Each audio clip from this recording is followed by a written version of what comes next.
July 18th, 1943. A crossroads in the Vosges mountains of eastern France. A man kneels in the wet bracken at the edge of the tree line, watching a dirt road that forks 3 ways through the pines. He is the only dark face for 100 kilometers in any direction. Behind him, strung out through the forest, a few dozen frightened young men are trying to disappear. In front of him, coming up the valley, are German soldiers who have been told that the thing hiding in these woods is not a soldier at all. It is a bandit, and bandits are not taken prisoner. The man at the crossroads is Adi Bar. He is 27 years old. He was born in French Guinea, came to France as a young man, and worked the floors of Paris as a waiter and a servant, which is to say, he spent years being the one person nobody in a room ever looks at twice. In his breast pocket, wrapped in a square of oilcloth, is a brass cap badge from a French infantry regiment. He took it off his tunic the day he buried the uniform in a barn. He kept the badge. It is the only proof left in the world that he is a soldier and not the criminal the posters say he is. What he built in these mountains is something the history books would not name for 50 years. The first organized maquis in the Vosges.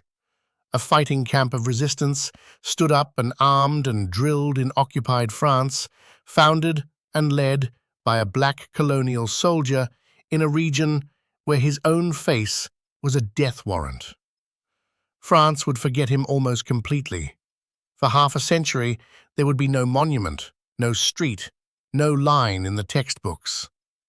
One bad turn of luck would erase him, and then time would finish the job. Why would a man who could have melted into a city and survived the war instead build an army in the one place on earth he could never blend into? And when the Germans finally close the trap, why does he stay at this crossroads alone, when every instinct and every map says run? The answer starts years earlier, with a young man who came to France from the other side of an empire and learned fast that the safest thing a foreigner can be is invisible. Adi Bar was born around 1916 in the village of Bomboli in the Fouta Djallon highlands of what was then French Guinea. The records disagree on the exact year. The colonial papers were never careful with a colonial birth, and the figure given for him has shifted from one account to the next. He reached France in the mid-1930s, a grown man in his 20s, and settled first in the small town of Langeais on the Loire, taken in by the family of the local tax collector. Later, he moved to Paris. He lived as a servant and almost as family at the same time, in a country that could never decide which he was. He waited tables, he ran errands, he learned to read a room full of important men and to anticipate what each of them wanted before they asked. It is a small skill. It is the skill of people who survive by being useful and unremarkable. Nobody in those drawing rooms could have guessed that the quiet young African clearing the plates was memorizing every face, every habit, every way that powerful people stop seeing the help. That skill is going to matter more than any rifle. When the war came in 1939, Adi Bar did something he did not have to do. He was not a French citizen in the full sense. He owed France, by any honest accounting, next to nothing. France had given him a servant's place and a foreigner's loneliness at the edge of every room. And yet, when the call went out, he volunteered. He joined the 12th Regiment of Tirailleurs Sénégalais, the colonial infantry that France had drawn from across West Africa for generations and spent again and again in the worst places of its wars. He put on the uniform. He pinned on the brass badge that is now wrapped in oilcloth in his pocket. He became, on paper and in his own mind, a soldier of France. In June 1940, France fell apart in 6 weeks. The colonial regiments were thrown into the gap, and the Germans, who had their own ideas about African soldiers, treated captured tirailleurs with a particular cruelty. Some units were massacred on the spot rather than taken prisoner. Adibar's battalion was stopped in the east in the middle of June. The accounts differ on exactly how he came through the disaster that followed. Some say he was taken and got loose again, others that he was never held at all. What they agree on is the end state.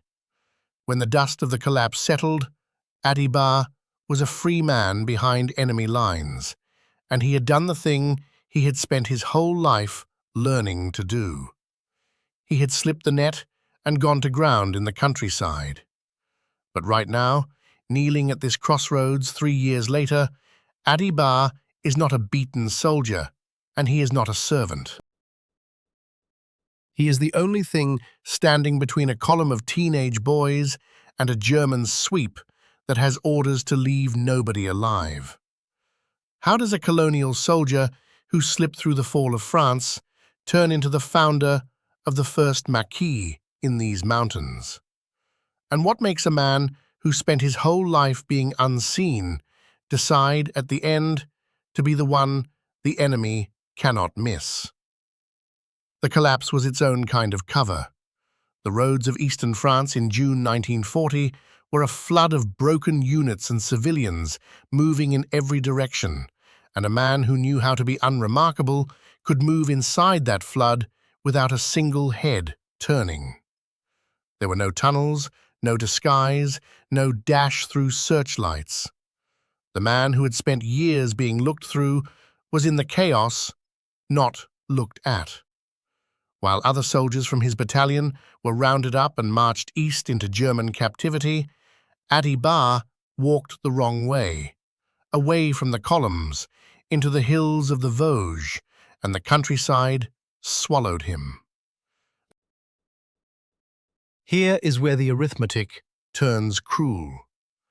A white French soldier, cut off in 1940, could shave, change his coat, and become one more anonymous man on a road full of refugees. Adibar could not.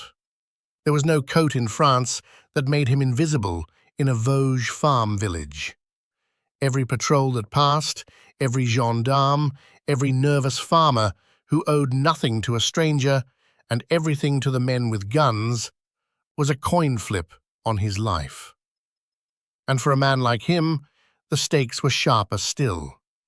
A colonial soldier found loose behind the lines, with no papers and no unit, could be treated not as a soldier at all, but as a franc-tireur, an irregular, a bandit to be dealt with on the spot.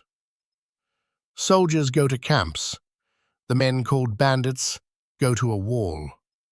So Adibar did the only thing that could keep a conspicuous man alive in hostile country.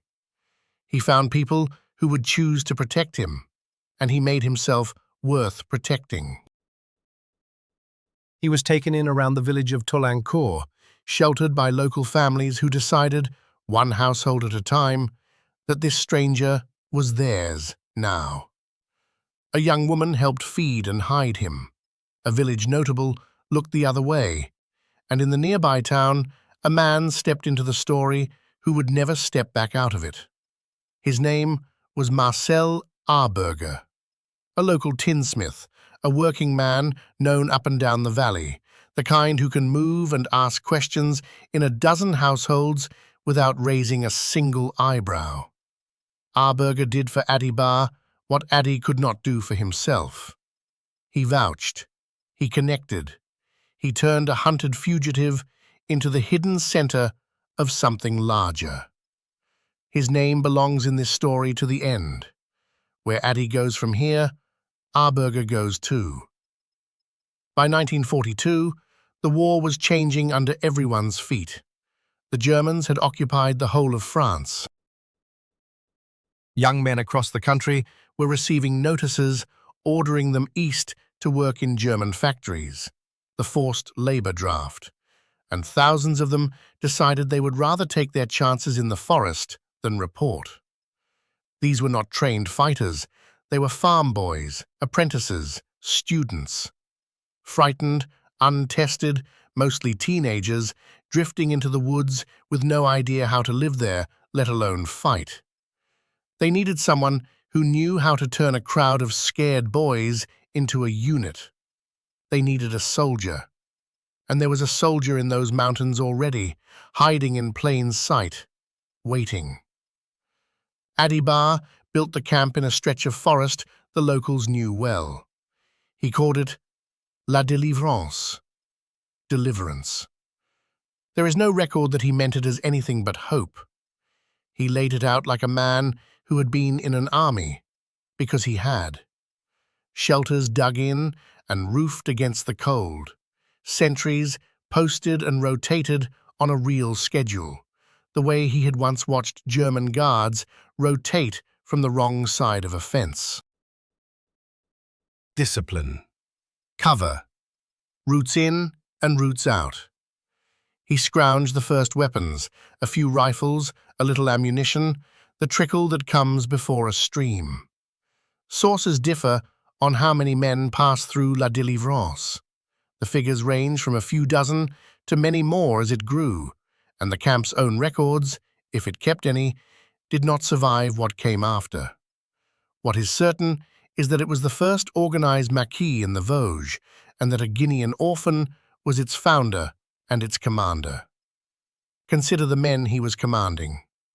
The oldest principle of this kind of war is that the leader has to be the steadiest person in the camp, because fear travels faster than any German patrol. One night before the first real action, a boy of 17 sat at the edge of the firelight and told Addy he wanted to go home. His mother did not know where he was. She would think he was dead, or worse, taken east. He could slip away tonight, he said, walk home. Nobody would have to know. Adibar, who had never had a mother to walk home to, who had been carried away from his own at an age too young to remember her face, did not order the boy to stay, and did not shame him. He sat down next to him. He talked to him quietly for a long time, about what the boy's mother would want him to be when this was over, about the difference between the kind of man who runs in the dark and the kind of family is proud to get back. By morning, the boy was still there. He stayed because the man with the brass badge in his pocket had made staying feel like the way home, not away from it. That is the thing the textbooks would miss for 50 years. Before La Delivrance was a fighting camp, it was a place where a man who belonged to no one taught boys how to belong to something. Before we follow them into the worst of it, a short pause.